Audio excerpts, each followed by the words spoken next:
Fox News alert for you. The wife of the man killed in a police shooting in Charlotte, North Carolina, now sharing some graphic cell phone video that she shot during the altercation.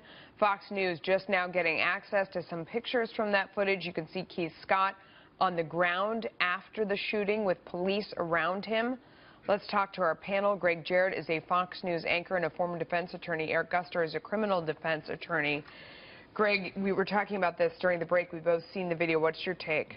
It's ambiguous. Shot from a distance, a bit shaky. You don't see a gun. You don't see the shooting itself. You don't actually see, the best I could tell, the alleged victim, Keith Scott. But there is a narration by the wife on the scene. She's shouting out instructions. At one point, she claims her husband doesn't have a gun. She instructs them that he has a traumatic brain injury that he's suffering from, which could prove key in this case.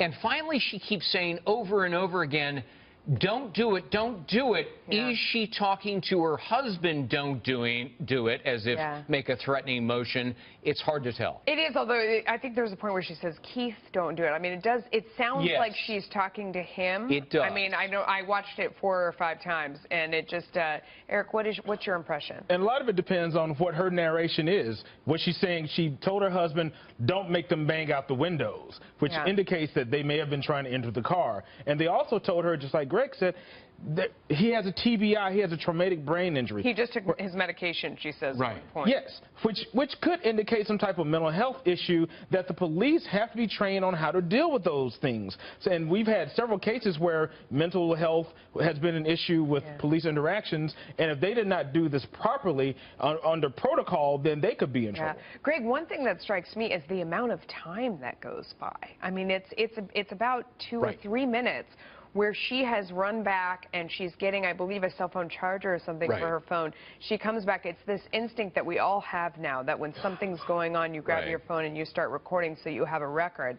And she never stops talking to everyone involved, saying, you know, don't shoot, he doesn't have a gun. There's so much conversation before the shots ring out. Which makes it all the more important and imperative for the police and now the State Bureau of Investigation to release this videotape to the public. Why? Because there's a public safety concern that overrides any compromise to the investigation. I would argue there is no compromise to the investigation. All of the police officers on the scene were immediately interviewed, including the shooter himself, who, by the way, is black. That's another factor in this that hasn't got much emphasis. So those dash cam video and the body cam video of police should have been released a long time ago.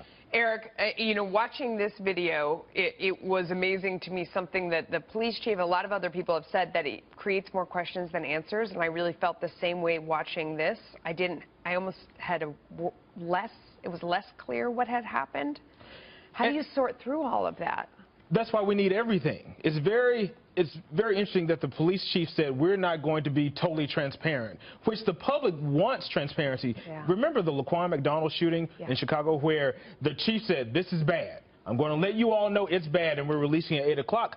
The public appreciates that. The public appreciates a chief of police saying, this is a bad video, or even giving his narrative, this is what we believe the video shows, and here it is. Because so many communities do not trust the police, which you've seen time and time again, where the video does something different. What about that? Because that's a good point. If you say we release the video, here it is. You know, we're going to rectify the situation. I mean, you can't bring someone back who's gone. But cameras don't lie. The video often is the best evidence in a particular case. Here, there's more than one particular video because these police officers have body cameras. There is a dash cam video there.